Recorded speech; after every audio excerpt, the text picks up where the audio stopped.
এটা ঠিক ওভাবে বলা সম্ভব না যে কোত্থেকে শুরু করলাম। হঠাৎ করেই শুরু করা হয়ে গেছে আর কি। তো ২০২২ সালে ২০ সালের দিকে হঠাৎ করে আমরা একটা অর্গানাইজেশনের সঙ্গে জড়িত, যেটা হচ্ছে অ্যামেচার রেডিও, যেটা গোটা ওয়ার্ল্ডে আছে, যেটা ওয়ার্ল্ড কমিউনিকেশন নিয়ে কাজ করে। আমি বাংলাদেশ পার্টির ওটা অর্গানাইজিং সেক্রেটারি। তো কলকাতার যে পশ্চিমবাংলা অ্যামেচার রেডিও আছে, সেই ক্লাবের প্রেস সেক্রেটারি একদিন আমাকে একটা টেক্সট পাঠালেন, ২০২০ সালের কথা বলছি, ফেব্রুয়ারির দিকে, যে কেরানীগঞ্জের এক ভদ্রলোক কলকাতার মেদিনীপুরের সাগরদ্বীপ নামে একটা জেলায়, সেখানে আমাদের নিঝুমদ্বীপ যেরকম ওরকম একটা জায়গার মধ্যে সে পড়ে আছে গত ১০ বছর ধরে। তো কিছু নাম ঠিকানা এসব বলছে, যেটার খানিকটা সঠিক খানিকটা বেঠিক।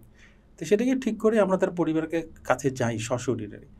তো গিয়ে তাদের সাথে কথা বলি এবং বাবার সঙ্গে ছেলের ভিডিও কলে কথা বলিয়ে দিই। ওই জায়গাটায় গিয়ে যেটা জিনিস আমার রিয়েলাইজেশন হয়েছে সেটা হচ্ছে যে তারা, আমি বারবারই খেয়াল করছিলাম, তারা কোনোভাবেই আমাদেরকে অ্যাকসেপ্ট করছে না। এটার কারণ আমরা তখন পর্যন্ত বুঝতে পারিনি।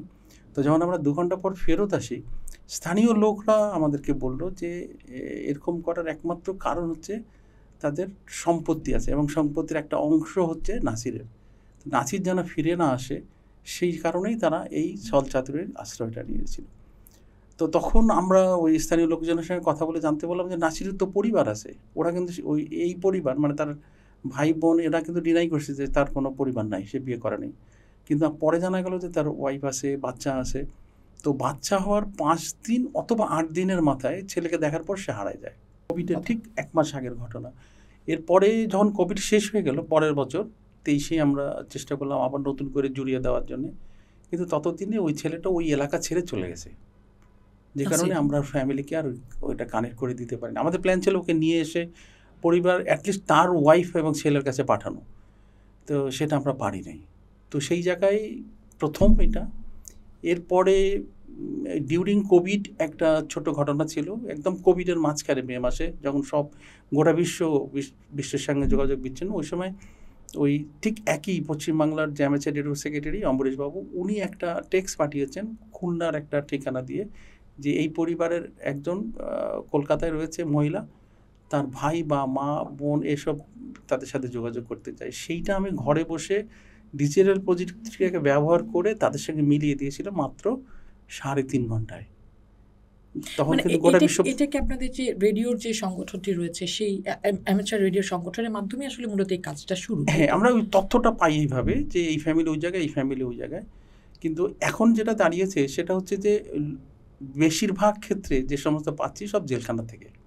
তো জেলখানার জেলারা অনেকে ইনফর্ম যে আমি এই কাজগুলো করছি, তোরা অনেকে ব্যক্তিগত উদ্যোগে তারা আমার সঙ্গে যোগাযোগ করে এই সমস্ত কাজ মানে ইনফরমেশনগুলো দেয়, তখন আমি তাদেরকে খুঁজে বের করার চেষ্টা করি। এর মধ্যে বেশিরভাগই কি ভারতীয় বা অন্য কোনো দেশ থেকে আসলে মানুষ হারিয়ে গেছে, তাকে আপনি খুঁজে দেওয়ার জন্য আসলে আপনার কাছে এর মধ্যে এখন পর্যন্ত আমার প্রায় 60টার কাছাকাছি কেস আমার হাতে এসছে।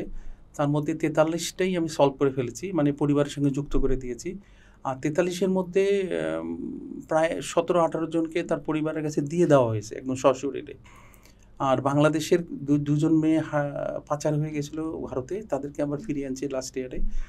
আর আরও 2 জন পেন্ডিং আছে বাংলাদেশি। আর রিসেন্টলি যেটা যুক্ত হয়েছে নেদারল্যান্ডের এক মহিলা, ওনার নাম হচ্ছে বিয়াঙ্কা। উনি বাংলাদেশি বংশোদ্ভূত, কিন্তু 76-এ তাকে অ্যাডাপ্ট করে নিয়ে যাওয়া হয়। এখন উনি তার রুটকে খুঁজছে। যুদ্ধ শিশু বলা যেতে পারে।